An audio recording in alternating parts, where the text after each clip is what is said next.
Really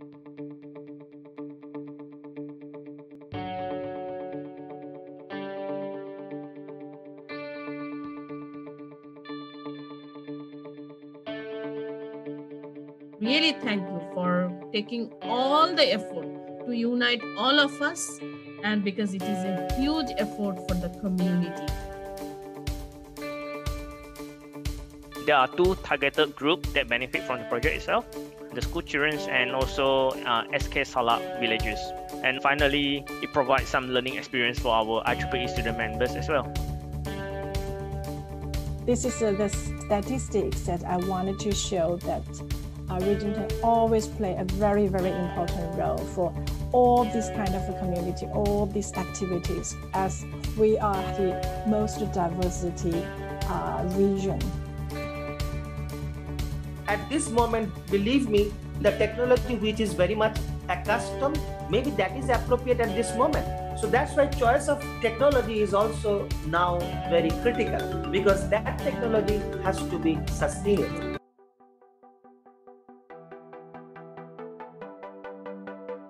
Welcome to the HTC 2020 here at the Swinburne University of Technology, Sarawak campus. This is probably the first time subsection hosts one of the three Region 10 flagship conferences. Good collaboration between section and subsection is a very good model for other sections and subsections. Thank you very much for organizing team, for your hard work, even though this very difficult situation during the pandemic. I just wanted to say that, there are many challenges that we can actually make impact to people's life, right? So from our research, we should think about how can we translate this research into real deployment. And there are many real life deployment challenges that we actually need to tackle, and not just from the theoretical perspective, right?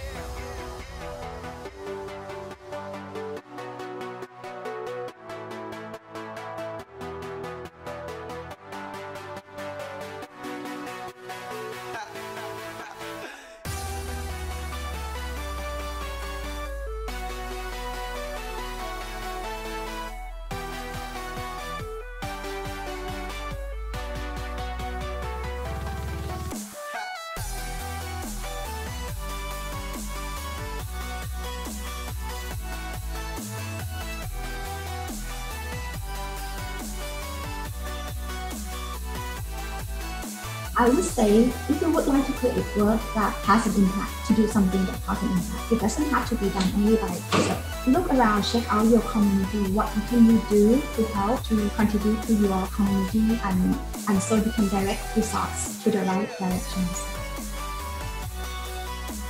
We know that the innovation and then the technological innovation is very important. If you have the problems, then you need a certain funding to carry out the activities. Okay, we have given out certain projects.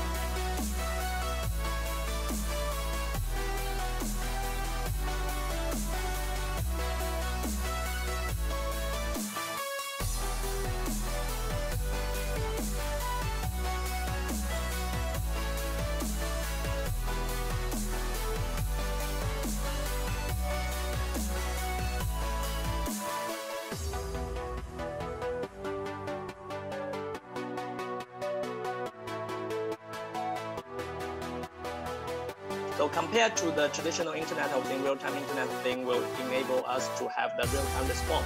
And so this is very important in particular application. So we will see how real-time Internet of Things is realized and is leveraged. Take a look again at the front page of our 2019 annual report. IEEE Advancing Technology for Humanity. We are challenging today. We meet the challenges for today, and we're going to change for tomorrow. So thank you very much for your attention, and let's contribute to the community together. Thank you.